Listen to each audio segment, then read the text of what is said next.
네, 시편 103편은 다윗의 시입니다. 1절 내 영혼아 여호와를 송축하라. 내 속에 있는 것들아 다 그의 거룩한 이름을 송축하라. 요즘은 뭐 영화를 보든지 뭐 드라마를 보든지 뭐 이렇게 보면 주인공들은 꼭 이렇게 합리적으로 이성적으로 모든 것을 이렇게 아울러서 판단하는 그런 사람들이 아니라 나 지금 어떻게 해야 될지 모르겠어. 이 사람을 좋아해야 될지 말아야 될지, 아니면 이 직업을 택해야 말아야 할지 말아야 될지, 어떻게 해야 될지 모르겠어. 그럼 꼭 주인공 친구들이 네 마음을 따라가라고, 네, 네 마음의 소리를 들으라고 뭐 그러잖아요. 그러면 이제 이 주인공이 꼭 그런 식으로 해서 마음을 따라가서 막 이렇게 뭐 되는 그런 사람들이 주인공으로 묘사되고, 합리적으로 이성적으로 판단하는 사람들은 꼰대로 이렇게 그려지는 그런 드라마들이 많잖아요. 그런데 이게 보면 마음의 소리를 듣는 게 아니고, 마음의 소리를 들으면 뭐 될 때도 있지만 어쩌다가 괜찮을 때도 있지만, 마음에서 나오는 소리를 듣다가 보면은 이 우리 마음은 타락하고 부패했기 때문에 마음의 소리를 듣다가 보면 항상 문제가 생기는 것입니다. 여기서 보면 시인은 마음의 소리를 듣고 따라가는 게 아니라 하나님 말씀을 듣고 그 하나님 말씀 붙들고 하나님 말씀으로 자기 자신에게, 내면에게, 마음에게 선포하고 있는 거예요. 내 영혼아 여호와를 송축하라. 내 속에 있는 것들아 다 부패했지만 성령님을 의지해서 하나님의 거룩하신 이름을 복되다고 송축해라. 이렇게 선포하고 있습니다. 송축하다, 바라크, 이건 축복하다는 뜻이니까 하나님이 복되시다, 복의 근원이시다 인정하고 고백하고 선포하라는 말입니다. 2절 내 영혼아 여호와를 송축하며 그의 모든 은택을 잊지 말지어다. 잊지 않는 게 이제 예배의 핵심이다 하는 겁니다. 그래서 3절부터 5절까지는 분사형으로 시작합니다. 하나님은 뭐뭐 하시는 분, 뭐뭐 하시는 분, 뭐뭐 하시는 분. 3절은 어떤 분이시냐 하면 그가 네 모든 죄악을 사하시며 내 모든 병을 고치시며, 다른 번역으로 읽으면 주님은 너의 모든 죄를 용서해 주시는 분, 모든 병을 고쳐 주시는 분, 이런 분이라는 거예요. 4절 내 생명을 파멸해서 속량하시고 인자와 긍휼로 관을 씌우시며, 다른 번역으로 읽으면 생명을 파멸해서 속량해 주시는 분, 사랑과 자비로 단장하여 주시는 분. 또 다른 번역을 읽으면 내 목숨을 구렁에서 구해 주시고 자애와 자비로 관을 씌워 주시는 분. 여기서 속량하다라는 의미는 로 번역된 단어는 고엘이라는 단어죠. 고엘, 기업 물음, 기업 물을 자, 이런 뜻이니까 마치 보아스가 룻의 기업 물을 자 고엘이었듯이 하나님이 바로 우리의 고엘이다. 망해버린 인생, 쓸모없는 인생, 영원한 멸망으로 가던 그 인생을, 아무 가치 없는 인생을 고엘, 구속하셔서 소유로 삼으셨다. 그래서 하나님의 소유가 되었다, 그리스도의 소유가 되었다는 이 사실만 생각해도 내 영혼아 깨어서 하나님을 찬양하라. 여호와를 송축하라. 내 속에 있는 모든 것들아 하나님을 찬양하라 할 만하다는 것입니다. 5절 좋은 것으로 내 소원을 만족하게 하사 내 청춘을 독수리같이 새롭게 하시는도다. 뭐 젊은 사람이 더 젊어진다는 게 아니라 우리의 내면이 새로워진다, 독수리처럼 새로워진다, 솟구친다, 창공을 향해서, 그런 의미입니다. 하나님이 우리의 영혼을 새롭게 해주신다는 거죠. 다른 번역으로 읽으면 내 인생에 복을 가득 채워주시어 독수리 같은 젊음을 되찾아 주신다. 하나님께서 우리의 영혼에 참 만족을 주시고 영혼을 새롭게 해주시고 열정을 되찾아 주신다. 그래서 여기 보면 우리 하이델베르크 요리문답 1문에 보면 살아서나 죽었으나 유일한 위로가 뭡니까? 그리스도의 소유가 된 것입니다. 예수님이 우리의 고엘 되셔서 우리를 소유 삼아 주셨습니다. 하나님이 우리의 고엘 되셔서 우리를 소유 삼아 주셨습니다. 우리가 하나님의 것입니다. 그리스도의 종입니다. 하나님의 자녀입니다. 이게 우리의 가장 큰 행복이고 유일한 위로니까 그것만 생각해도 우리는 그 어떤 상황에서도 우리 영혼을 흔들어 깨워가지고 정신 차려라, 내 영혼아 깨어서 하나님을 송축하라, 복되다고 고백해라, 찬양해라 할 만하다는 것입니다.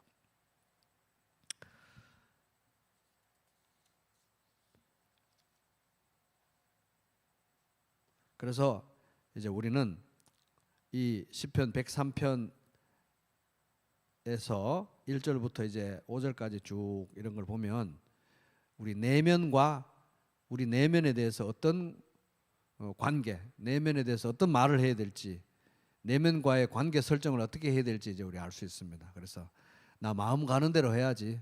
마음 가는 대로 사는 사람이 마치 열정이 있는 사람, 열정이 있고 멋있는 사람인 것처럼 말하고 막 미화하는 그런 문화를 따라가는 것이 아니라 마음 가는 대로 살지 말고 말씀대로 살아야 된다. 말씀을 붙들고 그 말씀을 내 마음에 선포하면서, 왜 그것이 가장 큰 행복이기 때문에 그렇게 자기와의 대화, 내적 대화 이끌어가면서 오히려 마음에 끌려가는 것이 아니라 마음을 성령의 능력으로 말씀으로 끌고 몸과 마음을, 우리 몸과 마음은 날로 후패해지지만 육신과 이 우리의 정서는 날로 후패해지고 약해지지만 이것들을 끌고 말씀과 성령의 힘으로 끌고 선포하면서 하나님을 송축하라 막 선포하면서 우리가 끌고 가야지 끌려가서는 안 된다 하는 것을 이제 우리가 배울 수 있습니다. 6절 여호와께서 공의로운 일을 행하시며 억압당하는 모든 자를 위하여 심판하시는도다. 참 이제 이 하나님의 어떠하심을 이제 계속 묵상하고 있죠. 왜 하나님을 송축해야 되는지, 복되다고 해야 되는지, 하나님의 은혜와 하나님의 성품을 묵상하고 있는데 여기 보면 이제 공의로우심, 억압당하는 자, 아무도 의지할 데가 없는 사람을 위해서 정의를 행하시는 이런 분이라는 건데, 우리 이제 생각을 해보면 말씀에 뭐 원수를 사랑해라, 이웃을 용서해라, 사랑해라, 자기같이 사랑해라 하지만 사실 이제 솔직히 말하면은 별로 사랑해주고 싶지 않은 사람도 많고 우리 생각에 그냥 사랑할 가치가 없어 보이는 사람도 많고 그래서 정말 용서 안 해주고 싶은 사람도 많고 이런 게 현실이잖아요. 그럼에도 불구하고 우리가 이 사랑하고 용서하고 용납하는 게 성도의 미덕인데 하나님 말씀인데 우리가 그 말씀에 순종할 수 있는 더 깊은 이유는 그냥 단순히 하나님이 명령하셨기 때문에 순종한다 이런 차원이 아니라 더 깊은 이유는 뭐냐 하면 비록 내가 그 사람을 심판하거나 뭐 어떻게 정죄하거나 할 수는 없겠죠. 우리가 할 일이 아니기 때문에 우리는 그냥 용서하고 사랑하고 뭐 이렇게 하지만 하나님은 공의의 하나님이시기 때문에 반드시 악을 심판하신다. 반드시 악을 심판하신다. 정의의 하나님이시기 때문에 반드시 죄인을 심판하신다. 우리가 용서하고 우리가 사랑한다고 해서 그 악인이 뭐 갑자기 어느 날 갑자기 우리가 사랑하고 용서한다고 해서 그 악인이 갑자기 착해지고 갑자기 뭐 선한 사람이 되고 이런 건 아니라서 우리가 때로는 약도 오르고 화도 나지만 반드시 하나님은 악인을 심판하신다. 공의의 하나님이시다. 그러니까 하나님은 우리에게 너희들은 용서하고 너희들은 사랑해라. 그리고 원수 갚는 일은 하나님께 맡기라고 명령하실 수 있는 것입니다. 사랑하는 여러분은 스스로 원수 갚지 말고 그 일은 하나님의 진노하심에 맡기십시오. 성경에도 기록하기를 원수 갚는 것은 내가 할 일이니 하나님이 할 일이니 내가 갚겠다고 주님께서 말씀하신다. 그러니까 원수를 갚지 마라, 무조건 용서해라 이러면서 뭐 악은 악대로 좋은 게 좋은 거라고 쭉 흘러가는 게 아니라 원수는 하나님이 갚는다는 거예요. 원수는. 그러니까 원수는 하나님 갚으니까 원수 갚는 것은 하나님께 맡겨라. 그리고 우리가 할 일은 사랑하고 용서하는 거다. 이렇게 명령하신 겁니다. 네 원수가 줄이거든 먹을 것을 주고 그가 목말라 하거든 마실 것을 주어라. 그렇게 하는 것은 네가 그의 머리 위에다가 숯불을 상벼살 구워 먹는 그 숯불을 쌓는 셈이 될 것이다. 악에게 지지 말고 선으로 악을 이기십시오. 로마서 12장 19절에서 21절. 근데 또 이제 그렇게 우리가 또 사이다 같이 시원하게 또 말씀을 하나님의 원수를 갚아주신다 이런 말씀을 또 묵상하기도 하지만 조금만 되짚어서 생각하면 우리 자신도 또 다 하나님의 원수였잖아요. 다 하나님의 원수였습니다. 전에 여러분은 악한 일로 하나님을 멀리 떠나 있었고 마음으로 하나님과 원수가 되어 있었습니다. 골로새서 1장 21절. 그럼 우리를 용서하시고 또 화해하시고 회복시키셔서 자녀로 아들로 딸로 삼아 주셨습니다. 그러니까 또 우리는 한편으로는 용서받은 사람으로서 계속해서 용서를 배워가면서, 그래야 우리가 전하는 용서의 복음이 힘을 얻을 수 있으니까 용서를 배워가면서 동시에 하나님의 공의를 신뢰하면서 또 여호와의 날에 모든 악한 자를 심판해 주실 것을 우리가 바라면서 정의가 완전히 실현될 것을 기다리면서 소망을 품고 우리가 살 수 있습니다. 하나님이 이렇게 신뢰해도 되는 분인 줄 우리가 어떻게 아는가? 하나님이 또 진짜 그런 분인 줄 우리가 어떻게 아는가? 이거 역사적 사실이라는 거예요. 7절 그의 행위, 하나님의 행위, 이 행위라고 번역된 단어는 길이라는 의미입니다. 길, 하나님의 길, 그의 길, 때레크, 그의 행위를 모세에게, 그의 행사를 이스라엘 자손에게 알리셨도다. 다른 번역으로 읽으면 모세에게 주님의 뜻을 알려주셨고 이스라엘 자손에게 주님의 행적을 알려주셨다. 그래서 하나님은 모세에게 당신이 어떤 분인지 가르쳐 주셨고 이스라엘 백성에게 당신의 말씀대로, 그렇게 말씀하신 대로, 율법에 기록된 대로 진짜로 약속하신 대로 그렇게 행하시는 분이라는 거를 이스라엘 백성들에게 진짜로 행해 주셨다는 거예요. 역사 속에 그대로 다 기록이 될 수 있도록 행적을 보여주셨다. 그러니까 구약 성경에 그 나오는 모세와 함께 하신 그 하나님의 모습, 이스라엘 백성과 함께 하신 하나님의 그 행적, 행하신 일, 말씀과 하신 일들은 그 이스라엘 백성들뿐만 아니라 그들의 후손, 다윗을 포함해서 그들의 후손뿐만 아니라 온 인류에게, 그리고 오늘날 심지어 우리들에게까지 하나님은 정말 이런 분이시다. 말씀만 그렇게 하는 분이 아니라 역사적으로도 그렇게 행하신 분이시라는 것을 가르쳐 주시기 위해서 모세에게 함께 하셨고 이스라엘 백성에게 함께 하셨다. 그런 의미입니다. 그런데 하나님이 모세에게 함께 하시고 말씀하시고 이스라엘 백성에게 함께 하시고 행하시고 역사하신 그것을 통해서 하나님은 자기 자신이 어떤 분인지를 계시하는 거잖아요. 근데 그 모세에게 함께 하심을 통해서 이스라엘 백성과 함께 하심을 통해서 하나님이 우리에게 꼭 가르쳐 주시고 싶었던, 다른 건 몰라도 하나님이 어떤 분이라는 것에 대해서 꼭 알기를 원하는, 나는 이런, 너희들에게 이런 존재야, 나는 하나님은 이런 존재라는 것을, 이런 분이라는 것을 꼭 가르쳐 주시고 싶었던 내용이 있었는데 그 핵심이 이 8절부터 나오는 거예요. 모세에게 나타나셔서 행하시고 이스라엘 백성에게 나타나셔서 행하시면서 그렇게 긴 시간을 참고 견디면서 하나님이 보여주시고 또 보여주시고 또 보여주시면서 하나님은 이런 분이라는 것을 꼭, 이것만은 꼭 가르쳐 주시고 싶었던 그 핵심 내용이 8절이라는 거예요. 다른 거 몰라도 하나님이 이런 분이라는 거, 이거는 우리가 꼭 알아야 되겠다, 이건 잊지 말아야 되겠다, 그게 8절부터 나오는 얘기. 다윗도 역사를 통해서, 모세가 쓴 것을 통해서, 자신의 경험을 통해서 확실히 배우고 여기다 기록한 거. 그래서 여호와를 송축하라, 내 영혼아 깨어서 여호와를 송축하라고 흔들어 깨울 수밖에 없는, 정말 하나님은 이런 분이시라서 이거는 진짜 잊으면 안 되고, 이 점에 대해서는 하나님이 어떤 분이라는 것에 대해서 오해하면 안 되는 거, 이 점에 대해서는 우리가 착오해서는 안 되는 거, 헷갈리면 안 되는 거, 오해하면 안 되는 거. 이게 이제 8절입니다. 8절 읽어보겠습니다. 시작.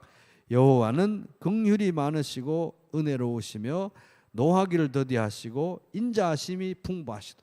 이거는 꼭 알아라. 이거는 잊지 말라는 거예요. 하나님은 정말 불쌍히 여기는 데는 하여튼 따라올 사람이 없다. 너무 저희 어머니가 뭐 그렇게 제가 보기에는 뭐 객관적으로 볼 때 동네 사람들이나 다른 사람들에게 이렇게 친절한 분은 아니셨어요. 근데 저한테는 엄청나게 친절하세요.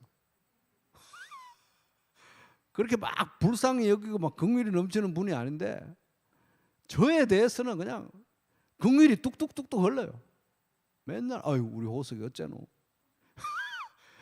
긍휼이 뚝뚝뚝. 그 엄마들 다 그런 거 아닙니까? 엄마들이. 하나님은 거기에 더 비교가 안 된다는 거예요. 하나님은 긍휼이 뚝뚝뚝 흐르는 분이라 이거예요. 불쌍히 얘기해요. 이거는 꼭 기억해라는 겁니다. 이거는 오해하면 안 된다는 거예요.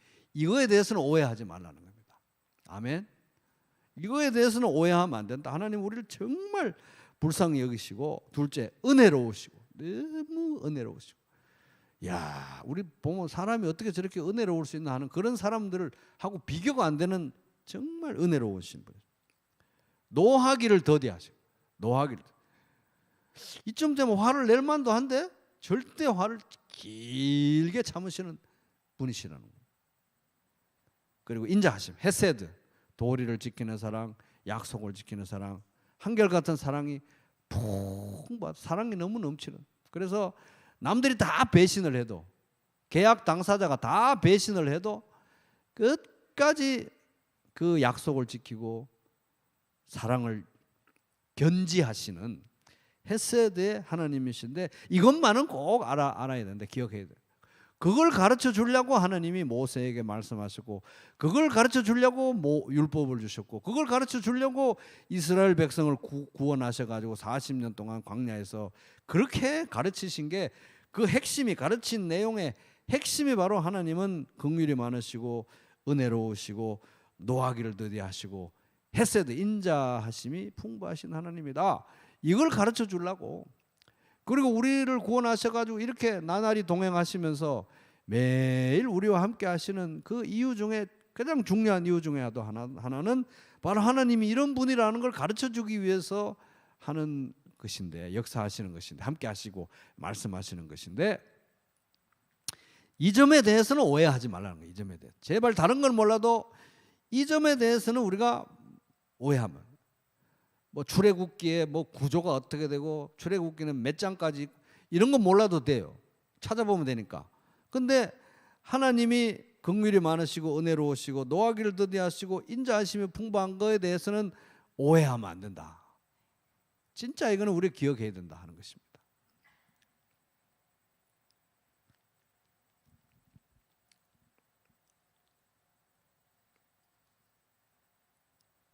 그렇게 모세와 이스라엘 백성들과 함께 그렇게 광야 40년을 동행하신, 그리고 그 이후도 쭉 함께 하신 이유는 뭐 한참 긍휼과 은혜를 보이시다가 아이고 하나님도 못 참는 게 있나 보네, 뭐 하나님도 이제 긍휼과 인자하심을 취소하나 보네, 이런 걸 가르쳐 주려고 하는 게 아니라, 인간은 끊임없이 배반하고 끊임없이 반역하지만 한결같이 끝까지 영원히 인자하심을 견지하시는 분이시다. 이거를 가르쳐 주기 위해서, 또 그것이 다윗이 알고 있고 배웠고 경험한 하나님이다. 그래서 지금 여기 적어 놓은 겁니다. 그러니까 지금 다윗이 뭐 나이가 어느 정도 됐는지 모르지만, 어떤 영혼의 상태에 있는지 모르지만, 어떤 경우에서도 영혼을 흔들어 깨워가지고 내 영혼아 정신 차리고 깨어서 여호와를 송축하라, 하나님이 복되다고 고백해라, 이렇게 흔들어 깨울 근거가 되는 것입니다. 우리에게도 그걸 가르쳐 주시기 위해서 또 이 시편이 말씀에 기록이 됐죠. 근데 우리는 참 믿음이 너무 없잖아요. 뭐 조금만 뭐가 이렇게 생기면은 하나님이 날 불쌍히 안 여기시나 봐, 근데 더 이상 못 참으시겠나 봐, 인자하심을 취소하셨나 봐. 조금만 뭔 일이 생기면 우리는 자꾸 그러는데, 우리는 이제 자꾸 이제 그런 이상한 마음이 육신과 우리의 이 부패한 영혼 가운데서 일어나더라도 내 영혼아 깨어서 여호와를 송축하라, 하나님이 복되다고 고백해라, 이렇게 흔들어 깨우면서 얘들을 끌고 가야지, 끌려가서는 안 된다 이 말이에요. 끌고 가야 된다. 자꾸 얘기를 하루에 뭐 10번이 모자라면 20번이 모자라면 100번이라도 얘기해가지고 우리가 얘를 끌고 가야 되겠다. 육신과 이 부패한 영혼을 우리가 끌고 가야지 끌려가서는 안 된다 하는 것입니다. 그리고 하나님 믿음 없음을 용서해 주시고 믿음을 주십시오. 하나님이 좋으신 분이라는 걸 제발 좀 믿게 해주세요. 믿음을 주세요. 계속 우리가 기도해야 될 것입니다. 9절, 자주 경책하지 아니하시며, 경책 혼낸다 이 말이잖아요. 자주 경책하지 아니하시며 노를 영원히 품지 아니하시리로다. 이거 뭐 이렇게 빈도수를 나타내는 그런 말처럼 이렇게 번역이 됐는데 그런 의미보다는 다른 번역으로 새 번역 읽어볼게요. 두고두고 꾸짖지 않으시며 두고두고 꾸짖지 않으시며 10절까지 안 한다 이 말이에요. 노를 끝없이 품지 않으신다. 뭘 하나 잘못하면 막 분이 풀릴 때까지 했던 얘기 또 하고 또 하고 또 혼내고 오늘 혼내고 내일 혼내고 계속 분이 풀릴 때까지 계속 그렇게 혼내는 그런 분이 아니라는 거예요. 하나님 1절만 하시죠. 이런 하나님이 아니시라는 겁니다. 두고두고 꾸짖지 않으시며 노를 끝없이 품지 않으신다. 뒤끝이 그렇게 오래가는 분이 아니라는 거예요. 뒤끝이 있어가지고 한번 용서해 주고도 그때 그랬지 하면서 앙심을 품고 계속 어떻게 하나 지켜보는 그런 하나님이 아니라는 것입니다.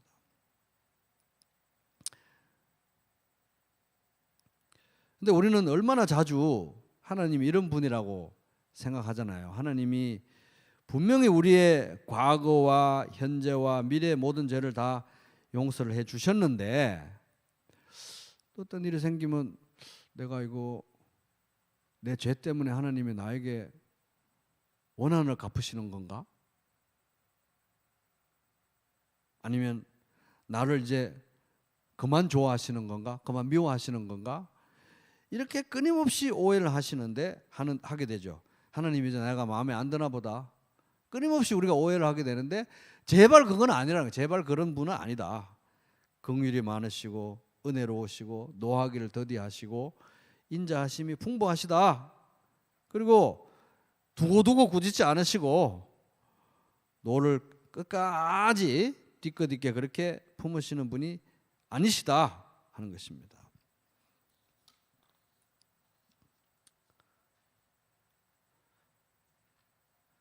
다윗이 이제 성경을 묵상해 보니까 이스라엘 역사를 묵상해 보니까 모세를 통해 주신 말씀을 묵상해 보니까 그리고 자기 자신의 인생도 되돌아보니까 이것만은 내가 확실하다. 하나님은 두고두고 계속 꾸짖는 그런 분 아니고 뒤끝 있게 계속 나를 골려주시는 그런 분 절대 아니다. 이걸 고백할 수 있었던 것입니다. 10절 같이 읽어볼까요? 시작. 우리의 죄를 따라 우리를 처벌하지는 않으시며 우리의 죄악을 따라 우리에게 그대로 갚지는 아니하셨으니. 죄에 비례해서 우리를 다뤘으면 우리는 정말 살아남지 못했겠죠. 우리의 악함에 비례해서 우리를 다루셨다면 우리는 아마 살아남지 못했을 것입니다. 충분히 하나님은 사실은 아까 두고두고 꾸짖지 않으신다고 그랬는데 두고두고 꾸짖어서도 되는 존재가 우리예요. 화 풀릴 때까지 계속 꾸짖어도 되는 존재가 우리고 끝없이 뒤끝 가지고 우리를 혼을 내셔도 되는 존재가 우리의 죄고 우리의 악함인데 우리의 죄와 비례해서 우리 악에 비례해서 그렇게 하지 않으신다는 거예요. 그렇게 하지 않는다는 겁니다. 우리의 죄를 따라 악에 따라 갚지 않으시고 우리를 늘 선대해 주신다. 선대해 주신다. 다윗은 저는 적어도 다윗이 다른 사람이 뭐 착하게 산 어떤 사람이 이런 말을 하면 지가 뭐 착하게 살았으니까 그러겠지 우리가 할 수 있지만 적어도 다윗이 이런 얘기를 지금 하고 있다는 우리가 이건 정말 자기의 진실한 고백이라는 걸 우리가 믿어야 되죠. 왜냐하면 다윗은 정말 하나님 사랑하는 사람이었고 하나님 마음에 합한 사람이라고 인정을 받는 사람이었는데 그렇게 하나님을 사랑하고 그렇게 누구보다도 찬양하는 걸 좋아했어요. 하나님 예배하고 하나님 찬양을 좋아해가지고 수많은 시를 썼잖아요. 그리고 시도 엄청나게 심오해요. 하나님을 너무 잘 이해해요. 하나님의 속성을 너무 잘 이해하고 어떻게 이렇게 이분의 신학은 이렇게 심오하고 깊은가, 하나님은 어떻게 이렇게 잘 아나 싶을 정도인데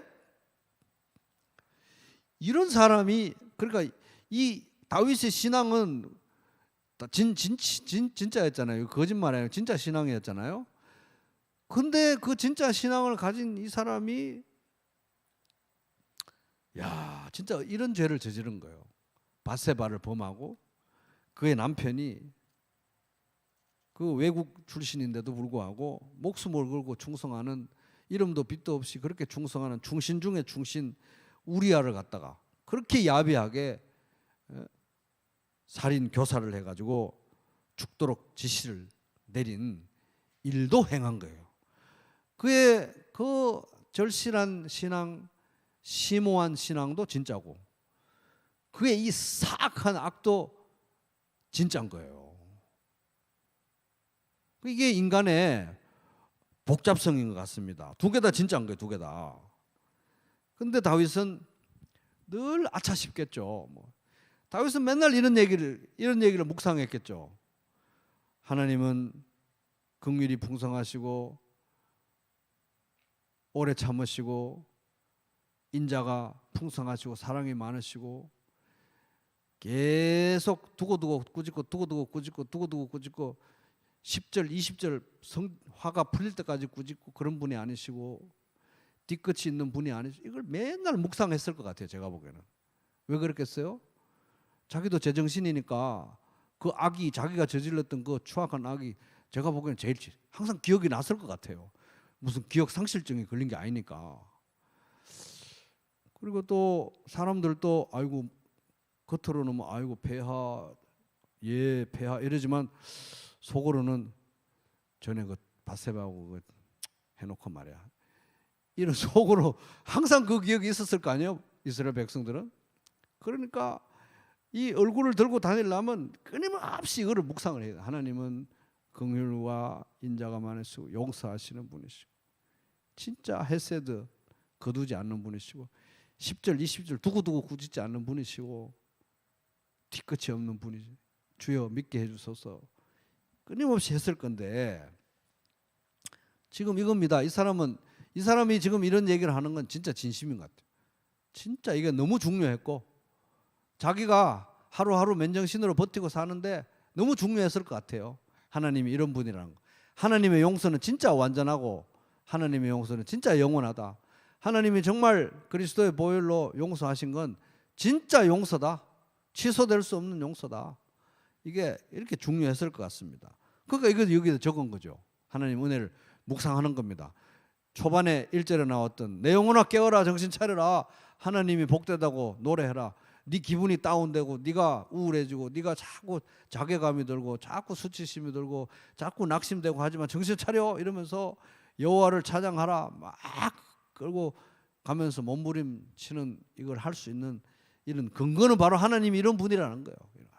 근데 참 감사하고 반가운 이유는 바로 요거를 가르쳐 주시기 위해서 하나님이 모세에게 나타나셨고 모세를 가르치셨고, 바로 요거를 가르치시기 위해서 이스라엘 백성하고 그 지겨운 싸움을 40년 동안 광야에서 씨름을 하면서 가르쳐 주신 이 핵심이 바로 이거라는 것입니다. 긍휼이 많으시고 인자하시고 오래 참으시고 용서를 돌이키지 않으시고 이런 분이라는 것을 가르쳐 주시려. 정말 이거에 대해서는 많은 오해하지 마라. 그러니까 다윗도 힘들었겠죠.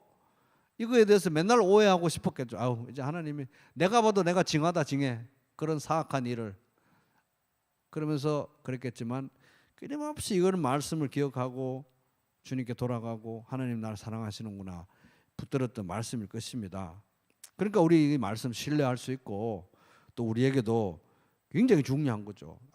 악에 따라서 죄에 비례해서 나를 처분하시는 분 아니시구나. 다윗은 늘 감사했을 것입니다. 우리도 늘 감사해야 되고, 그리스도의 십자가 앞에 하나님의 그 거룩하심 앞에 서면은 우리도 죄가 더 드러나니까 늘 기억하면서 그리스도의 그 십자가 앞에 빵과 잔 앞에 나와서 또 용서를 확인하고 하나님이 날 사랑하신다는 걸 또 확인하고 일어서야 될 줄로 믿습니다.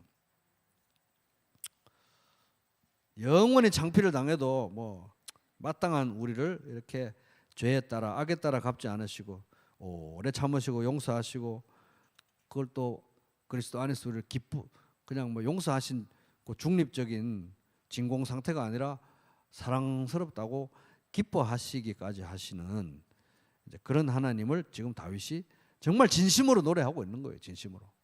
내 영혼아 깨어라, 여호와를 찬양하라, 여호와께 감사하라. 아마 이 뭐 다윗이 지금 몇 살 때 이 시를 지었는지 모르지만 만약에 노년에 지었다고 하면 몸도 약해지고 정서적으로도 약해지고 그냥 이렇게 됐을 텐데,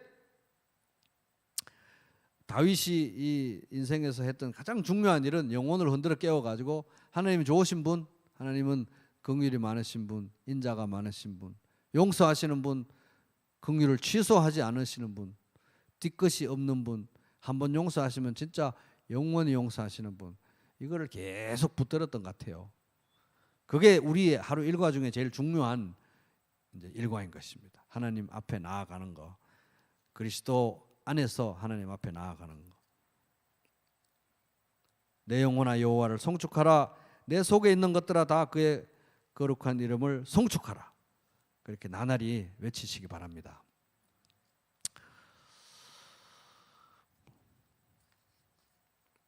하나님이 이렇게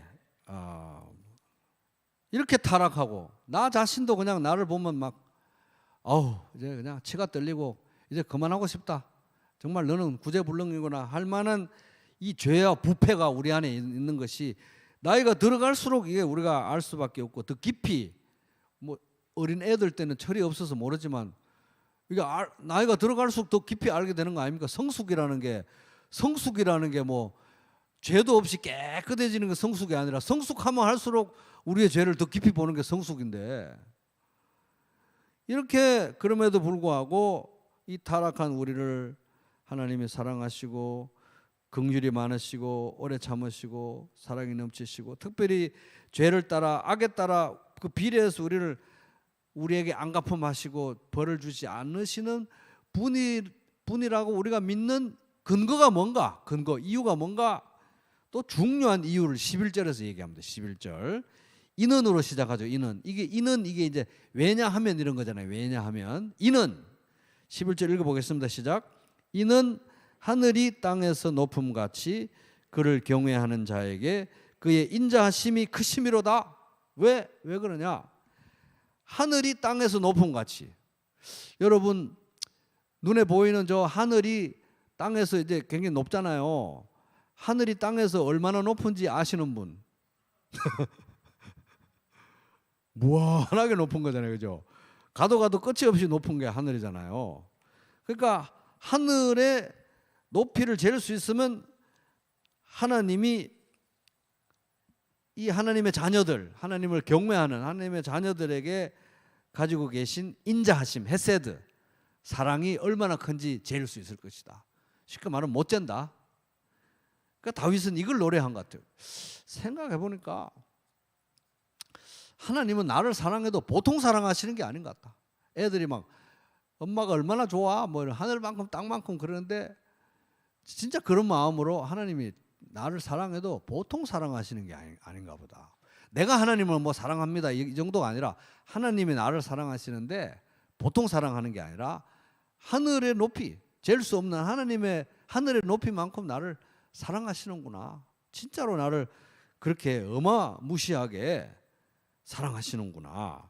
그래서 내가 이렇게 믿을 수 있다는 거예요. 그래서 하나님은 나 같은 자를 용서하시고 나 같은 자에 대한 용서를 취소하지 않으시고 끝까지 은혜로 붙드시는구나, 이걸 알 수 있는데, 결국 하나님의 한없는 그 사랑, 끝없는 사랑, 이거를 깊이 어느 시점에서 깨달은 것 같습니다. 그러니까 이제 여기 쓰고 노래한 거죠.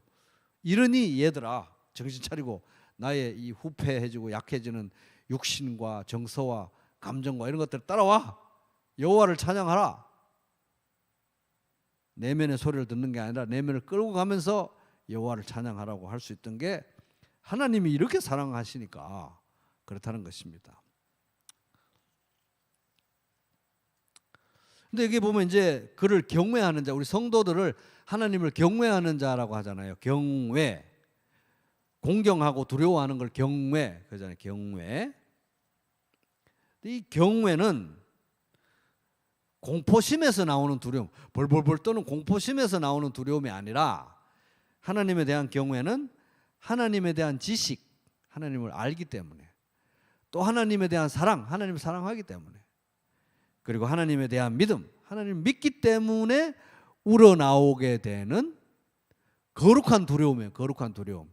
벌벌벌 떠는 두려움이 아니라 너무 경이롭고 너무 놀랍고 너무 범접할 수 없는 너무 거룩하신 분인데 너무 좋아요. 그러니까 거룩은 말로 정의가 안 돼요. 그러니까 제가 보기에는 거룩에 대해서 이 경외에 대해서 경외를 이 말로 정의하기가 정말 어려운데 그냥 경외가 우리 마음에 이게 나타날 때 경외심이 나타날 때 일어나는 현상을 그냥 한마디로 요약하면 이런 것 같아요. 와, 이게 진짜 경외하는 사람들 입에서 터져 나올 수밖에 없는. 와, 마치 그 나야가라 폭포 막 물이 막 어마어마한 물이 쏟아지는데 그 앞에 가면 막 무섭잖아요. 근데 와, 너무 무서운데 너무 아름다워요. 뭐라고 말을 할 수가 없어요. 그게 이제 경외, 경이로움, 이 성도의 표지라는 겁니다. 표지. 그래서 거룩한 두려움, 이 돈과 영성이라는 책을 지은 폴 트립이라는 사람이 경외라는 책도 쓰죠. 경외. 이 사람이 쓴 경외의 한 구절을 보면 이렇습니다. 위대한 구원사의 근본 목적이자 예수님과 그분의 사역이 지향하는 목표는 우리 마음을 다시 사로잡아 오직 하나님을 경외하고 하나님에 대해서 하나님을 경외하고 그분만 경이로워하는 사람으로 만드는 것이다. 엉뚱한 거에다가 돈 보고 쾌락에 대해서 권력에 대해서 이러던 그 악한 경외심을 다 사로잡아 가지고 하나님에 대해서만 하는 경이로움을 느끼게 하고 경외하고 그래서 이러다 보니까 나도 모르게 고개가 숙여지고 무릎이 꿇어지고 엎드려서 예배할 수밖에 없는 그 경외심을 심어주기 위한 것이 그리스도를 통한 구속사의 목적이다. 이렇게 얘기하는 참 아름다운 것 같습니다.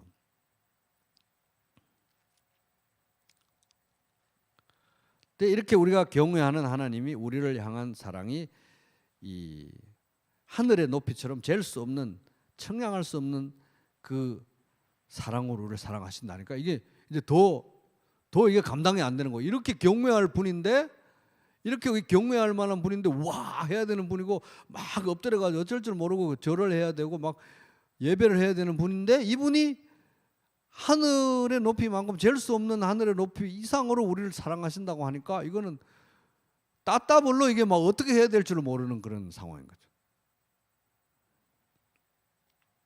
이런 걸 지금 다윗이 묵상하면서 이 묵상을 근거로 해서 내 영혼아 깨어라, 정신 차려라, 하나님이 복되다고 고백하라, 송축하라 이렇게 노래하고 있는 것입니다. 내 영혼아 여호와를 송축하라, 내 속에 있는 것들아 다 그의 거룩한 이름을 송축하라. 이렇게 영혼을 깨우고 나서 또 묵상하고 또 영혼을 깨우고 나서 또 묵상하고 이 은혜에 대한 묵상이 깊어지면 또 영혼을 깨우는 강도가 더 세지고 빈도가 더 세지고 영혼을 깨우면 또 묵상하고 이렇게 그렇게 해서 우리 예배가 이제 더 깊어지기를 바랍니다. 이 경외 있잖아요. 경외. 놀래가지고 막 고개를 숙일 수밖에 없는 하는 이 경외. 이 영어 단어는 O라는 단어예요. AWE, O라는 단어인데 하는 이제 아까 폴 트립이라는 사람이 책 제목 영어 제목은 O라는 단어, AWE, O라는 단어인데 발음도 좀 어려워요. 이제 이 경외, 경이로움. 그 문화심리학자라고 예전에 한참 나와서 인기 끌었던 김정훈이라는 사람이 있어요. 김정훈 교수라고. 이 사람이 누가 인터뷰하면서 인생의 목적은 뭔가요? 이렇게 물었더니 인간은 왜 삽니까? 이렇게 물었더니 자기가 연구해 보니까 인간은 감탄하기 위해서 산대요. 감탄. 왜냐면 감탄할 때 제일 행복하니까. 그래서 사람들이 왜 여행을 가고 여행 가가지고 뭐 여행을 가고 왜 막 맛있는 음식을 찾아다니고 왜 경치 좋은 곳으로 가려고 하는, 왜 그러냐? 감탄하고 싶어가지고. 와, 뭐 이런 음식이 다 있어? 와, 이거 진짜 맛있네. 와, 이러려고 다 그런다는 거예요. 와. 그래서 사람은 감탄하기 위해서 산다. 감탄할 때 제일 행복하다. 그러니까 나야가라 폭포 보면서 와, 밤하늘에 막 별이 총총하게 쏟아져 그거 보면서 와, 이렇게 하면 하게 감탄이 이 인간이 궁극적으로 추구하는 거다. 너무 그게 느끼고 싶다. 갈망이라는 거예요. 근데 이 신기하게 이 아까 폴 트립, 돈과 영성의 저자 폴 트립이 쓴 경외라는 책에 보면은 비슷한 얘기를 합니다. 뭐라고 하냐면, 요약을 하면 인간은 일평생 경이로움을 추구한다는 거예요. 와 하는 경이로움을 추구한다는 거예요. 감동받고 싶고 감탄하고 싶어 가지고 경이로움을 추구한다는 거예요. 왜 그러냐? 하나님이 그렇게 만들었다는 것입니다. 인간은 감탄하는 것을 추구할 수밖에 없도록 하나님이 경이로움을 추구하도록 하나님이 그렇게 만들었다는 거예요. 근데 아이러니는 뭐냐 하면 이 세상에 있는 어떤 것도 이 인간의 이 경이로움에 대한 추구를 만족시킬 수가 없대요. 아무리 맛있는 걸 먹고 와, 뭐 이런 음식이다, 와 이래 해도 그때뿐이지, 하면 할수록 더 맛있는 걸 먹어야 돼. 또 경치가 막 좋으면 좋을수록 더 막 봐야 되니까 막 나중에는 에베레스트 올라가고 이러다가 막 그러는 거예요. 봐도 이게 눈이 안 차니까요. 오히려 더 큰 허기를 불러일으키고, 결국 보니까 이 피조물에 대한 경이로움에 대한 추구는 결국 하나님을 향한 경이로움으로 귀결돼야만 이게 끝이 난다, 만족이 된다. 이제 그렇게 이제 썼더라고요. 근데 이제 이 하나님에 대한 경이로움, 막 두려움과 감동과 막 어떻게 할 수 없는 그 하나님을 보면 그 하나님의 아름다움과 두려움과 무서움과 막 이런 모든 것들이 다 섞인 이 하나님에 대한 경외, 이게 이제 우리 신앙에 여호와를 경외하는 것이 지식의 지혜의 근본, 이 신앙의 제일 중요한 요소잖아요. 예수 그리스도를 통해서 하나님 믿게 되고 하나님 알게 되고 하나님 자녀가 된 건 제일 중요한 목표 중에 하나는 하나님에 대한 경외, 하나님을 두려워하고 하나님에 대한 거룩한 두려움, 하나님에 대한 거룩한 감탄, 하나님에 대한 거룩한 이 경이로움, 이거를 우리가 알아가는 것이 우리의 목표. 그게 또 예배고, 예배의 이 경이로움으로 가득 차야 되는 거니까요. 그런데 또 이게 재밌는 걸 보니까 그 행복 호르몬이죠. 행복 호르몬. 행복 호르몬이 엔돌핀 뭐 그런 거 있잖아요. 엔돌핀. 사람이 그 엔돌핀 막 돈에 뭐 그런 말 하잖아요.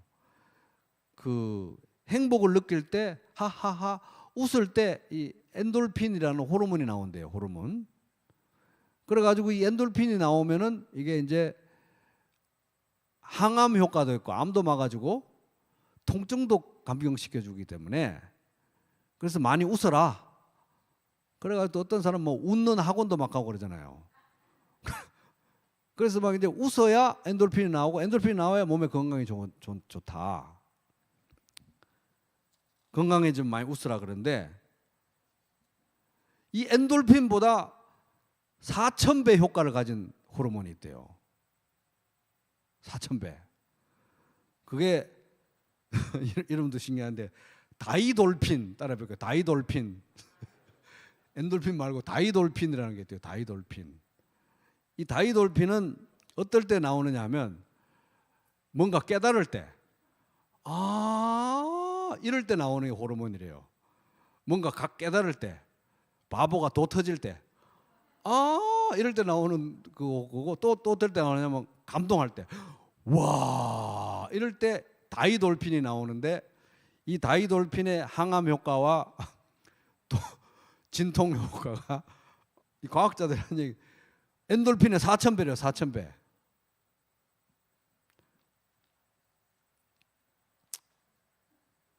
그래서 건강해지려면 우리는 이 다이돌핀이 나와야 되는데, 그럼 막 에베레스트 올라가고 막 이런 데를 가야 되느냐? 그게 아니라는 거예요.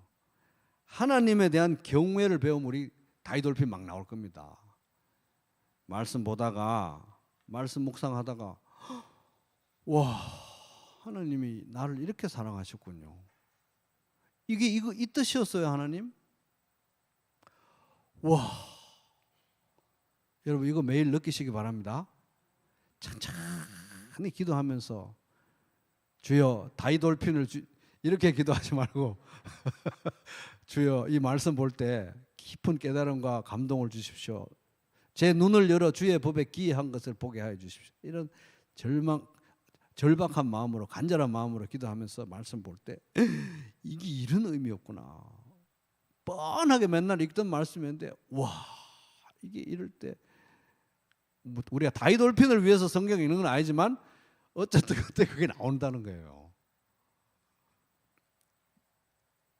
와, 하나님이 이렇게 아름다우신 분이시고 그리스도가 이렇게 우리를 사랑했구나. 그 제가 보기에는 아까 그 하나님이 우리를 사랑하시는 사랑이 땅에서 하늘 높이만큼이다. 그게 뭐 애들 동료도 아니고 장난으로 썼겠습니까? 진짜 다윗이 느꼈던 거 아니겠어요? 제가 보기에는 그날 그 하나님의 사랑이 이 하늘보다 더 높다, 저 하늘 높이보다 더 높다는 걸 깨달았을 때 제가 보기에는 다윗에게 다이돌핀은 엄청 나왔을 것 같아요. 와, 하나님의 사랑이 이런 거였구나. 그리고 막 끊임없이 자기 죄책감이 매일 따라오고 막 우리아 죽인 거 막 밤에 자다가 우리아 죽은 거 우리아가 나와가 배야 이러는 거 막 이런 악몽 맨날 자주 꿨을 거 아닙니까? 그럴 때마다 여호와는 불쌍히 여기시고 긍휼이 풍부하시고 용서하시고 오래 참으시고 절대로 10절 20절 하는 분이 아니시고 뒤끝 있는 분 아니시고 용서하시면 영원히 용서하시는 맨날 이런 말씀을 보다가 죄책감에 시달리다가 와, 하나님 나를 이렇게 사랑하시는군요. 이런 경이로움이 계속 이렇게 이 사람을 무너지지 않고 그 죄책감과 후회와 수치심에 무너지지 않고 이 다윗을 이끌어 갔을 거로 봅니다. 그러니까 힘이 나니까 이 뒤에 따라오는 육신과 후패한 정신에 대해서 정신 차려라, 여호와를 찬양하라, 내 영혼아, 이렇게 할 수 있었겠죠. 그래서 마음의 소리를 듣는 게 아니라 마음의 소리를 듣고 마음에 막 끌려가고 육신의 소리를 듣고 육신에 끌려가는 것이 아니라 정신 차려 이러면서 내 영혼아 깨어서 여호와를 찬양하라고 하면서 하나님 말씀 붙들고 또 하나님 경외, 하나님에 대한 감동, 경이로움, 경외, 이거를 자주자주 경험하시는 말씀을 볼 때마다, 기도할 때마다, 성도들과 교제할 때마다 와 이래가지고 경이로움, 경외 느끼고 다이돌핀도 팍팍 나와가지고 영육간에 다 강건하게 되시기를 주님의 이름으로 축복합니다.